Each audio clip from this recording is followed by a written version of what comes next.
with me if you want to live. You just don't turn it off! The former world heavyweight champion Rocky Balboa serves as a trainer and mentor to Adonis Johnson, the son of his late friend and former rival Apollo Creed. What's going on, everyone? Welcome back to the channel. You're watching Backtrack Cinema. My name is Jason, and this is where we talk movies of the past that you know and love.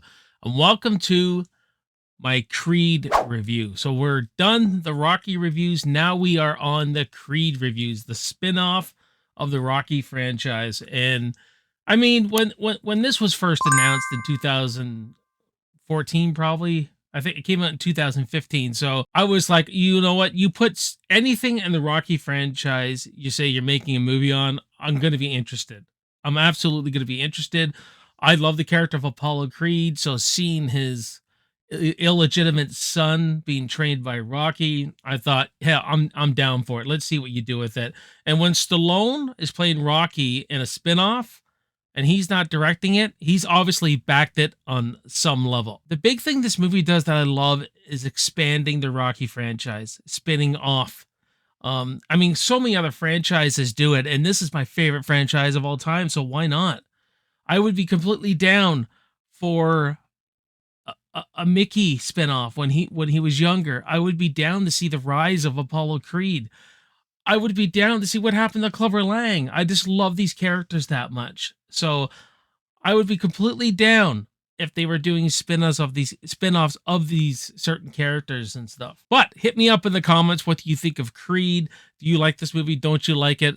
Let's talk about it, and we'll have a good time talking about Rocky this month and this Creed movie. Creed was released in 2015, directed by Ryan Coogler and starring Sylvester Stallone, Michael B. Jordan, Tessa Thompson, and Felicia Rashad. So apparently Apollo Creed had an affair, cheated on Marianne, and has the illegitimate son of Adonis Johnson, Johnson being his mom's name. Obviously didn't know about him because he died in Rocky IV and all that kind of stuff. And Marianne adopts Adonis, raises him, lets us know who his father was, all that kind of stuff. And he has this drive to fight. He's a fighter. Ever since he's a kid, he's scrapping. You know what I mean? This character has a lot of anger and a lot of things to sort out. And with Rocky's guidance through the movie, he does sort it out. But he does not want to be, what the story really goes for is that he does not want to be in the shadow of his father. He doesn't want people to know that he's a Creed, because then he'll be comparing them to Creed all the time. Oh, but is he his father? Can he fight like his father? I mean, that's something you can relate to. And I like that they do that in this movie. Give you something you can relate to, because, you know, if you have a father who's done something great, or has been the best at his job, or maybe you can relate it to anything like that. So I get that about that. Now, I know a lot of people were upset about Apollo Creed's legacy of him cheating on his wife, having the son. That's completely out of his character. But I do not mind that. I love Apollo Creed, but let's keep in mind, and like in Rocky IV, when he gives Rocky that speech, it's easy for you to say you're still on top. Apollo was in a sense of, he was lost in some way. It felt like, inside himself. And Rocky III, he won the title back with Rocky being his trainer. But after that, maybe he was in this little dive and, he slipped once and, he has this son, but he didn't know about. And it was probably just one mistake. But I could buy at that point of what Apollo was going through, him doing that. So I back that completely. And I really do like the passion of Ryan Coogler and how this was a very personal story for him.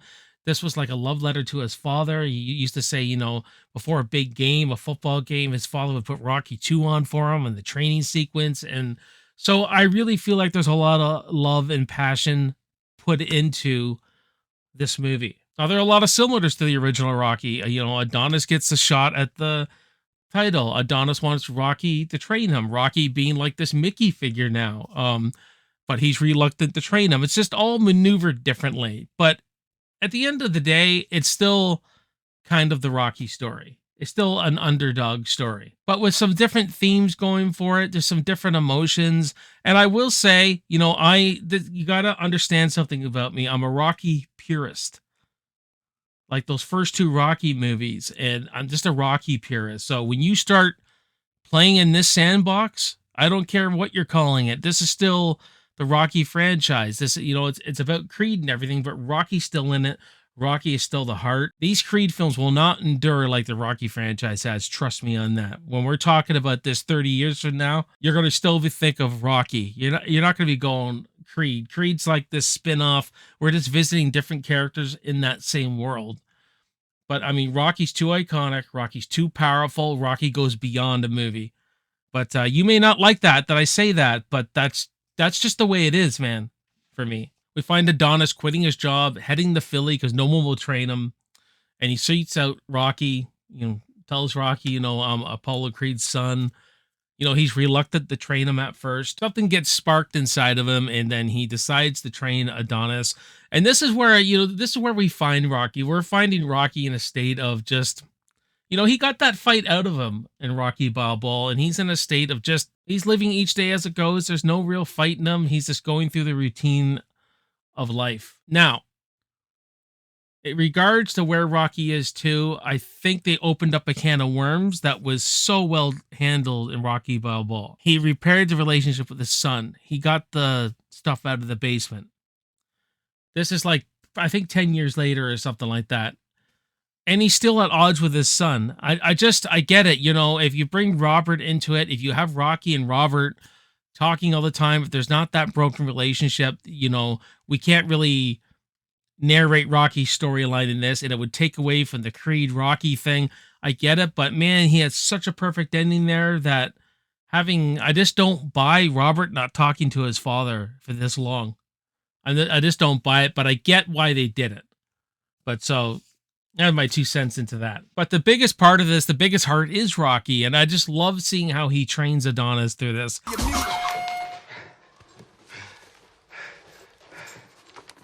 That bell don't mean school's out, Donnie. Keep going. That bell means hell. Everything he's learned, he puts into Adonis. The stuff Apollo showed him, and the stuff he got him chasing chickens. But I like how it's not a carbon copy. None of this is really a carbon copy. The training sequences are different. The music going through the training sequences are different. You know what I mean?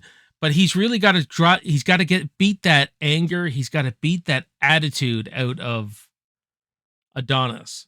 That's what Rocky tries to do because he's fighting himself. You say it's just you against you, and you're there. You gotta get that out. You gotta drop that anger. I've been there, my friend. And he tries to bring him along, like almost like a son. You know what I mean? When Adonis gets this title shot, Rocky and him decide to take it. They decide to take it. And during this, Rocky finds out he gets cancer. And this is the kind of the big blow of the film. And, Rocky's had enough. He decides not to fight cancer. He just wants to be with Adrian now. But then he decides to fight this and be in Adonis's corner.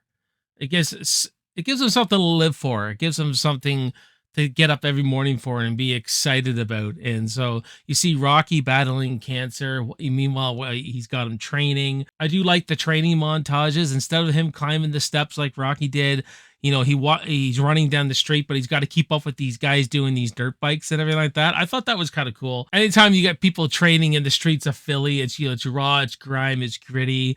And just, the humor Rocky brings to everything. But I just love Rocky in this saying, you gotta work hard. If you're not gonna work hard, I'm out. It's a good villain for Adonis.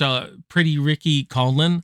I think he's a real fighter in real life. I forget the guy who plays him, but he was really good in this. I thought he was a really charismatic villain.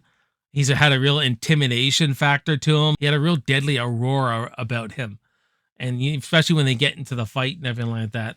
And the fight scenes, they're really handled well. I think the first fight Adonis has is filmed so well. It's so unique because it's kind of this over the shoulder in the point of view of the fighters. So when they're looking back, it doesn't go through Rocky's point of view. It's going always through the fighter's point of view all the time. And the way the cameras are following them around and everything like that, beautifully filmed. And Ryan Coogler does a lot of that. He does a lot of this, coming from behind the characters. You know what I mean? As if you're walking with them all the time. And I really like that. The end fight is really artistically done too. I really like the cinematography of the fight. Especially when it kind of like he blanks it out, the noise, and it's almost like it's just them two.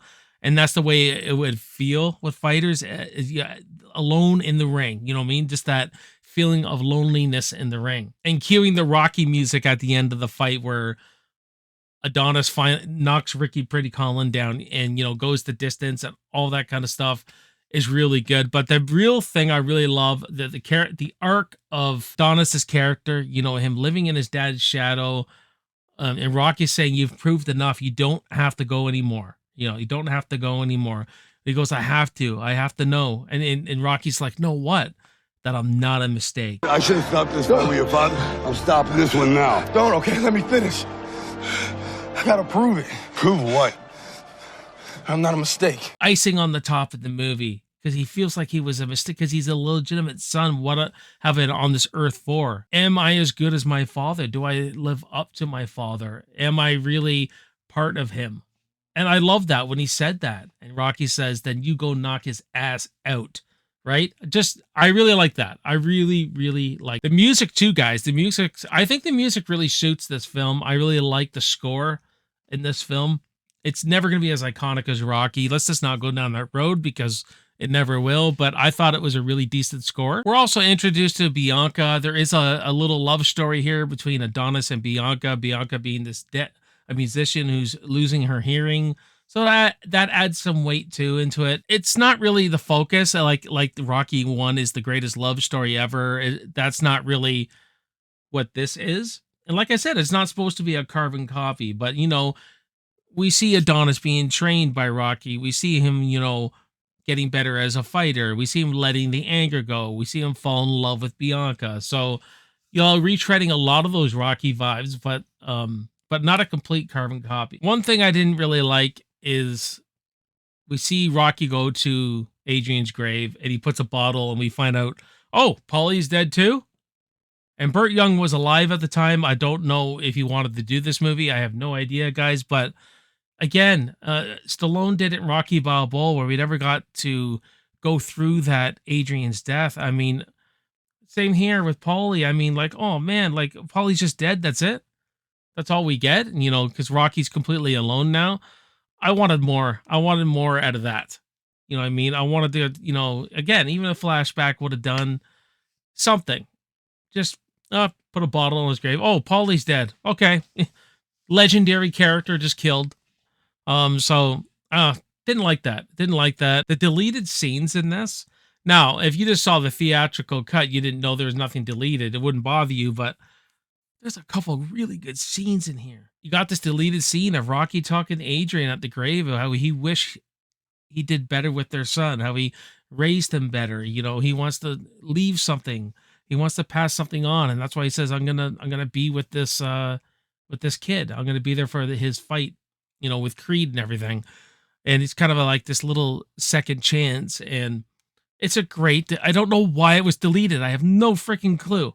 It was absolutely integral for what Rocky's going through, and he's telling Adrian, "I have cancer. How about that?" And all this kind of jazz. And you know, Stallone did get the Golden Globe for this, which I kind of find funny because Rocky Balboa's a better performance. First Blood's a better performance. The original Rocky's a better performance, but they give him the Golden Globe here. I'm glad. He should have got the Oscar. Again, shame on you, Oscars. But yeah, I don't know why it was deleted. Another great scene is when he's reluctant to train Adonis, and he goes out, looks at the punching bag. It's covered in snow. He kind of pushes it. He's just remembering because he's been away from this boxing world so long, and he goes down in his basement and he looks for a VHS tape. He watches the first fight with Rocky and Apollo, and he's got the smirk on his face.